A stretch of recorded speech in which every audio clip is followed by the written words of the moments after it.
नमस्कार किसान भाइयों, आज की इस वीडियो में हम बात करेंगे धान में ब्लास्ट रोग लगने के क्या कारण होते हैं और उसकी रोकथाम कैसे करें। ब्लास्ट रोग धान की हर स्टेज पर आता है और हर स्टेज के अपने लक्षण होते हैं।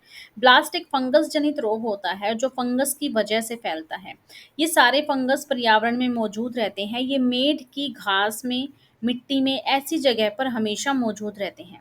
ब्लास्ट रोग 3 से 4 प्रकार का होता है। सबसे पहला होता है लीफ ब्लास्ट यानी कि पत्ती में लगने वाला ब्लास्ट। दूसरा होता है जो गांठ पर लगता है और तीसरा जो धान की बाली पर लगता है। तो सबसे ज़्यादा लीफ ब्लास्ट देखने को मिलता है और दूसरा बाली पर लगने वाला ब्लास्ट। खेत में नमी न होना, यूरिया का ज़्यादा प्रयोग करना या इन सब के कारण ये फंगस एक्टिव हो जाते हैं और ये सबसे पहले पत्तों पर पड़ते हैं। तो धीरे-धीरे अपनी नोड को पत्ते में घुसाते हैं और फिर पत्ती के रस को चूसते हैं और एक फंगस हजारों बीजाणु को उत्पन्न कर देता है। 4-5 दिन बाद जब वो सारा रस चूस जाते हैं, उसके बाद धान पर उसके लक्षण देखने को मिलते हैं। धीरे-धीरे ये जीवाणु हवा के माध्यम से अन्य पौधे में फैलना शुरू हो जाते हैं, जिसकी वजह से दूसरे पौधे में भी ये बीमारी फैलना शुरू हो जाती है। अगर हम इस बीमारी को कंट्रोल नहीं करते हैं, तो लगभग 70 से 80% हमारी उपज को नुकसान कर देता है।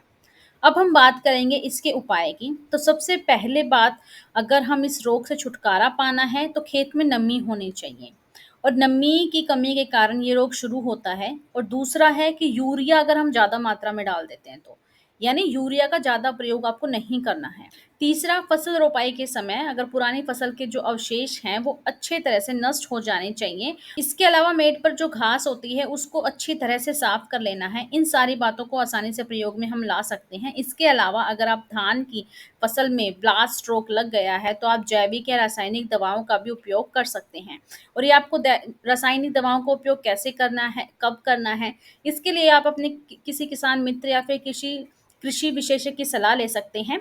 और साथ ही साथ मैं आपको कुछ दवाइयों के नाम बताती हूँ, उनको आप ज़रूर अपने खेत में डालना, उससे आपको बहुत मदद मिलेगी। जैसे कि अगर बीमारी फसलों में थोड़ी हो तो मैनकोजब 63%, साथ में कार्बेडाजिम 12% के मिश्रण का प्रयोग कर सकते हैं। लगभग 15 एमएम प्रति टंकी और 1 एकड़ में लगभग 200 एमएल लगेगा।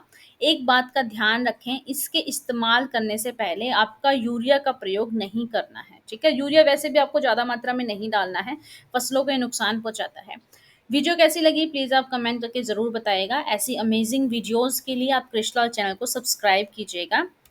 साथ ही ये हमारा इंस्टाग्राम पेज है कृषलाल के नाम से, आप इसको ज़रूर फॉलो कीजिएगा। यहाँ पर हम डेली मंडी रेट्स अपलोड करते हैं, फैक्ट बेस्ड जो वीडियोस हैं, कंटेंट है वो हम अपलोड करते हैं। आपको कृषि में बहुत आपको मदद मिलेगी। साथ ही साथ फेसबुक पर कृषलाल नाम से पेज है, 3.3 के फॉलोवर्स हैं, इसको भी ज़रूर सब्सक्राइब कीजिएगा, फॉलो कीजिएगा, क्योंकि हम इस पर जितनी भी अपडेट हैं किसानों के लिए जो महत्वपूर्ण है वो सारी अपडेट हम फेसबुक पर डालते हैं।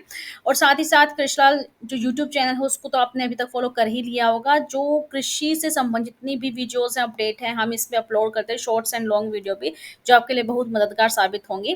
और इसी तरीके से आप कृषलाल ऐप को प्ले स्टोर पर जाके डाउनलोड कीजिएगा, वहाँ से आप प्रोडक्ट एंड सर्विसेज परचेज कर सकते हैं। कुछ प्रोडक्ट्स हैं लाइक जैसे वर्मी कंपोस्ट, नीम केक है आपका, किसी प्रकार की खाद, फर्टिलाइजर है, कोई बीज आप लेना चाहते हैं या फिर गोबर खाद आप लेना चाहते हो, घर बैठे आप उसको ऑर्डर कर सकते हैं। उसके लिए आप हमें कॉन्टैक्ट करें 96 717 31 990 पर। साथ ही साथ आप वेबसाइट भी ज़रूर विजिट कीजिएगा www.krishlal.com, वहाँ पर भी आपको ये प्रोडक्ट्स जो हैं मिल जाएंगे। डायरेक्ट आप यहाँ पे जाके भी परचेज कर सकते हैं। तो प्लीज़ आप कमेंट करके जरूर बताइएगा वीडियो कैसी लगी। इसी तरीके से अमेजिंग वीडियोस देखने के लिए कृषलाल यूट्यूब चैनल को सब्सक्राइब कीजिएगा। Thank you all.